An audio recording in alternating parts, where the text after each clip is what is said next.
राजस्थान का विधानसभा सत्र इस बार हंगामेदार रहेगा, इसमें कोई दो राय नहीं है। विपक्ष सत्र से पहले पूरी तैयारी कर चुका है, तो दूसरी तरफ सीएम भजनलाल शर्मा के लिए विधानसभा का ऐसा खट्टा अनुभव हो सकता है जिसके बारे में उन्होंने कभी सोचा भी नहीं होगा, क्योंकि सामने होंगे कांग्रेस के दिग्गज नेता जिनके भाषण हमेशा तहलका मचा देते हैं।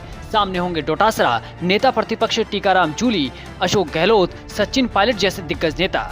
ऐसे में भाजपा को अपनी मजबूत तिकड़ी की याद जरूर आएगी जो कभी विपक्ष को करारा जवाब दिया करती थी। कौन है वो तीन नेता, बताते हैं, और उससे पहले आप संसदीय कार्य मंत्री जोगाराम पटेल का ये बयान ध्यान से सुनिए। हमारा प्रयास रहेगा, हम उनसे प्रार्थना भी करेंगे कि हम सब मिलकर के राजस्थान को समृद्ध और विकासशील राजस्थान बनाने के लिए अपने विधानसभा का उपयोग करें, विधानसभा के फ्लोर का उपयोग जनता के हित के लिए करें और किसी अनैतिक बात के लिए अपने आचरण से जैसा दिख रहा है वैसा नहीं करें और हम मर्यादित भाषा का प्रयोग करें, मर्यादित व्यवहार का प्रयोग करें और विधानसभा की जो शालीनता है, विधानसभा का हमारा जो ऐतिहासिक महत्व रहा है, हमारा जो परंपराएं रही उनको कायम। क्या आपने शब्दों पर गौर किया?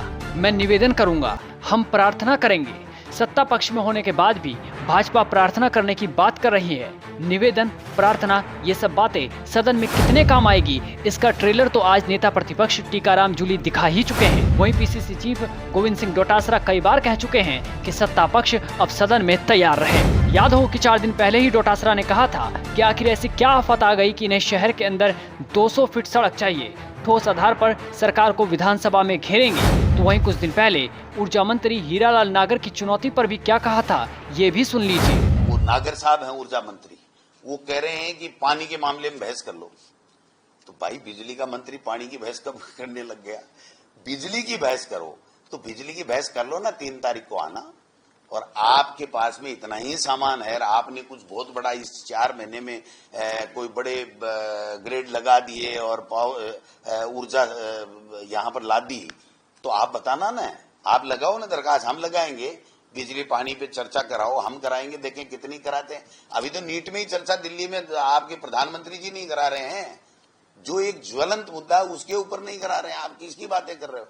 तो यहाँ तो भाई साहब पोपा भाई का राज आ गया है, किसी को कुछ पता नहीं है कि कौन किसकी चल रही है, कौन जनता के मुद्दों की बात करेगा, कौन जन सुनवाई करेगा, कौन उसका समाधान करेगा।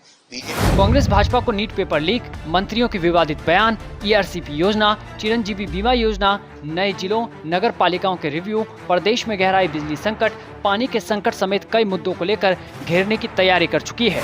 अब सवाल ये कि कांग्रेस के इस चक्रव्यूह को बीजेपी कैसे भेद पाएगी, क्योंकि भाजपा की सबसे मजबूत तिकड़ी सदन से बाहर है। भजनलाल सरकार में पार्टी हाईकमान ने नए चेहरों को मौका दिया, वो जीते, सदन में भी पहुंचे, पर ये टीम नई है। ऐसे में भाजपा को अपने अनुभवी तिकड़ी यानी कि गुलाब चंद कटारिया, राजेंद्र राठौड़ और सतीश पुनिया का साथ नहीं मिल पाएगा। भाजपा के वरिष्ठ नेता पूर्व मंत्री गुलाब चंद कटारिया असम के राज्यपाल हैं, तो दूसरी तरफ सतीश पुनिया और राजेंद्र राठौड़ विधानसभा का चुनाव हार गए। ये वही तिकड़ी है जिसने पिछली गहलोत सरकार को जमकर घेरा था और अब कांग्रेस इसका पूरा हिसाब लेने की तैयारी में है।